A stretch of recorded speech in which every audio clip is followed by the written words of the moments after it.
What's up, guys? So over the past week or so, I'm sure you've heard about what former Raiders wide receiver Henry Ruggs did while drunk driving. Hopefully he goes to jail and someone can ram his rear end at 156 miles per hour. But I'm making this video because the Raiders can't seem to catch a break. First it was their head coach John Gruden, who described DeMaurice Smith, the executive director of the NFL Players Association, as having lips the size of Michelin tires. Why is that hilarious? That's what I would call creatively racist. We then obviously had the Henry Ruggs incident, which I'm sure most of you are familiar with. There are new videos that came out showing Henry and his girlfriend on the floor hugging each other after the crash while the other car is in flames. Someone even goes up to the cop and is like, "That's Henry Ruggs, he plays for the Raiders," as if that information was at all helpful. Hopefully though, when he does go to jail, he can start his own football team and make his life like the longest yard. He is fast, so he can be Nelly's character and have this happen to him. Does the N-word offend you?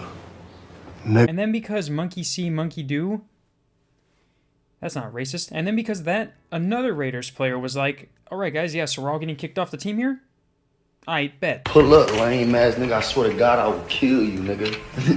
On everything I love, I will kill you, nigga.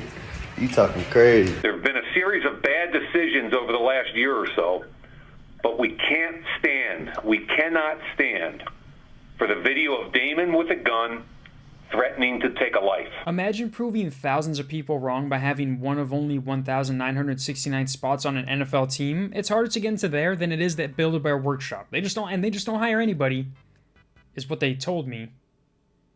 But if my calculations are correct, Gruden signed a 10-year, $100 million contract, and apparently $40 million of that was guaranteed, even though some people say the whole thing was. And then Henry was guaranteed $16 million, but I'm sure whatever happened broke that contract, and then Damon Arnett was guaranteed $13 million, but the same thing, he probably broke the contract. So again, if my math is correct, that's about $69 million you don't have to pay to anyone, and I will gladly take a job at your humble facility for this much. And think about it, that's $68 million you can spend on whatever you want. And here's the best part, I don't own any guns, and I don't drink. Two things you paid people 10 times the amount I'm asking for did. Yeah, I might have said some questionable things, but it's not like I meant them like John did. Yeah, I'm throwing him under the bus, but have you seen his speeches? But more than anything, I want better execution.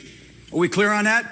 I want better fucking execution! It's what he would have wanted me to do. But yeah, guys, the Raiders head coach and both first-round 2020 draft picks have been told to fuck off.